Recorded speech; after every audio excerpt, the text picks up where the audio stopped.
Ciao ragazzi,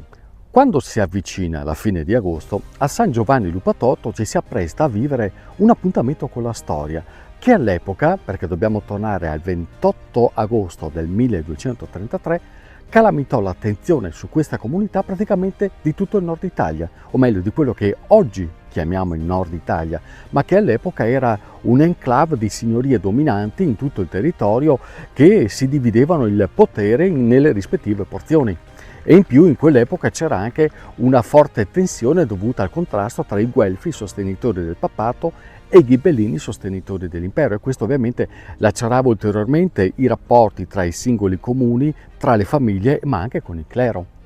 Ma in quella data, il 28 agosto 1233, Fra Giovanni da Schio, che era molto famoso all'epoca soprattutto per la sua cultura e per la sua oratoria, riuscì in un'impresa. Riuscì a convogliare qui, vicino all'Adige, in questa piana,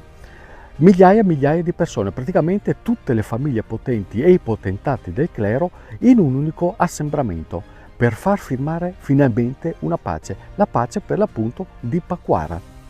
Ma ahimè gli effetti di quella pace furono effimeri, perché durò veramente poco, lo spazio di pochi giorni, se non addirittura di qualche ora, ma allo stesso tempo oggi quel tentativo viene ricordato come il simbolo della volontà di creare concordia tra i popoli. E oggi quell'evento, la pace di Paquara, è diventato un evento carico di significato morale e identitario, partito già diversi anni fa con degli obiettivi e delle premesse ben precise. La pace di Paquara non è semplicemente un evento storico del 1233, ma è una realtà che questa amministrazione, o l'amministrazione Castaldello, ha voluto restituire con studiosi, esperti che hanno nel corso degli anni elaborato quello che poi è diventata sensibilizzazione di un evento di pace. È stato un cammino per portare a San Giovanni Lupatotto il valore delle radici che è nell'identità culturale lupatotina. La pace di Paquara è proprio stata svolta all'interno del nostro territorio in una grande spianata giù al Parco all'Adige, e che nel tempo gli studiosi hanno portato a galla e hanno fatto emergere quello che è davvero l'origine della nostra identità culturale. Attraverso libretti all'interno delle scuole abbiamo diffuso il valore del nostro territorio, della nostra gente, della nostra storia e delle nostre radici. Nella mattinata giù al Parco all'Adige la cosa eccezionale sarà che due cori di San Giovanni Lupatotto, il coro lirico San Giovanni e il coro marcelliano Marcello, si incontreranno dopo tanti anni per cantare insieme. Ci sarà un momento corale e poi un momento suddiviso per valorizzare le due diverse tipologie di scelte musicali. La pace e la comunità lupatottina dunque celebrate in una giornata che ormai è diventata un appuntamento classico, è entrato praticamente di diritto nel novero del ricco calendario delle manifestazioni lupatottine. E come ogni manifestazione che si rispetta, si cerca sempre di inserire delle novità che la rendano più interessante, più coinvolgente, più vicina alla gente. E in questa edizione l'obiettivo va proprio in quella direzione lì, perché durante la pace di Paquara saranno premiate alcune persone lupatottine che potranno fregiarsi di un importante riconoscimento. È una rievocazione storica che ci porta un messaggio fortissimo, il messaggio di pace, e che quest'anno viene enfatizzato con una novità, la consegna delle medaglie d'oro. La consegna in questo contesto ha un significato particolare, quello di dire che la pace nasce dall'operato di ciascuno di noi, che è chiamato a fare al meglio quella che è la propria vocazione. Se ciascuno nel proprio campo dà il massimo, si impegna, fa il proprio dovere, oggi è una parola che si fa fatica a pronunciare, dovere, e allora si creano anche le condizioni di pace, perché allora c'è giustizia, non c'è sopruso, non c'è arroganza, ciascuno pensa anche all'altro nel far bene le cose che deve fare. Pensiamo a un professionista, pensiamo a un imprenditore, pensiamo a un operaio, pensiamo a un insegnante.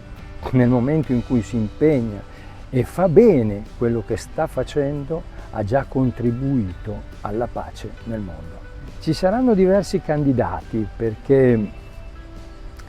le medaglie d'oro devono rappresentare nel tempo uno stimolo devono individuare le persone, i soggetti che possono diventare esempio per la comunità e farla crescere. E questi candidati poi saranno selezionati dalla Giunta, come prevede il nostro regolamento, e saranno premiati proprio qui al Parco all'Adige, in occasione della rievocazione storica, nella mattinata, dalle autorità che saranno presenti. E ci saranno autorità nazionali, regionali, comunali, i nostri assessori ovviamente. La Pace di Paquara sarà anche l'occasione per presentare un'altra iniziativa culturale che non parla di storia antica, non parla di Medioevo, parla della storia recente di San Giovanni Lupatoto. Ci sarà anche un momento dedicato al libro, il libro Oltre il Tempo, un libro fotografico, anzi un volume che racconta la storia e la trasformazione di San Giovanni Lupatoto nel corso degli anni, quindi una trasformazione industriale attraverso le immagini di Fulvio Mazzi. Nel corso del tempo sono state numerose le iniziative che l'amministrazione ha realizzato per diffondere il valore della pace all'interno del nostro territorio. Non solo il dipinto all'interno della sala consigliare nel 2021, poi nel 2023 è stato traghettato con il dolce della pace di Paquara proprio il valore non solo della pace attraverso proprio un packaging dedicato alla pace di Paquara, ma anche un prodotto locale che è la fragola autunnale di Raldon,